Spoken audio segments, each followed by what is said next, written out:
નમસ્કાર મિત્રો, હું આપનો લોક સાહિત્યકાર તથા હાસ્ય કલાકાર નરેન્દ્રસિંહ વાઘેલા મારી યુટ્યુબ ચેનલ લોક સાહિત્ય ગુજરાતમાં આપ સૌનું હાર્દિક સ્વાગત કરું છું.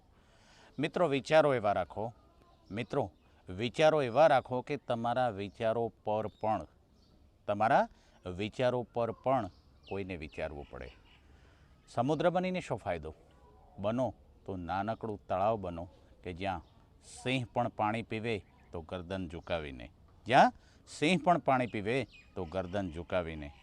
મિત્રો, હમણાં એક અમદાવાદની માલિકોર પ્લેન ક્રેશ થયું.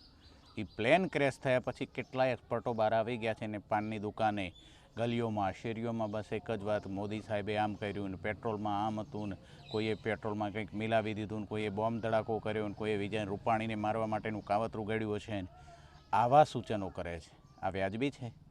તમને જે વાતની ખબર નથી, હંમેશા યાદ રાખજો મિત્રો, કે શેરીમાં કોલસાથી 4 સ્ટમ્પો બનાવી અને ક્રિકેટ રમતા લોકો વિરાટ કોહલીની સલાહ દેતા હોય છે.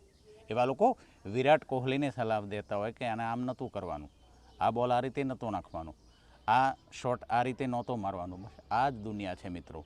પણ બ્લેક બોક્સ નામની એક વસ્તુ સરસ મજાની પ્લેનમાં ફિટ હોય છે અને એક્સપર્ટ માણસોએ તૈયાર કરી હોય છે અને જેન્યુઅન માણસો, ઇન્ટરનેશનલ કક્ષાના માણસો પણ એ ઉપર ધ્યાન રાખી રહ્યા હોય છે. એટલે તમારે આમાં કંઈ ચાંચ બોળવાની જરૂર નથી. સરકાર એનું કામ કરી જ રહી છે. Thank you very much.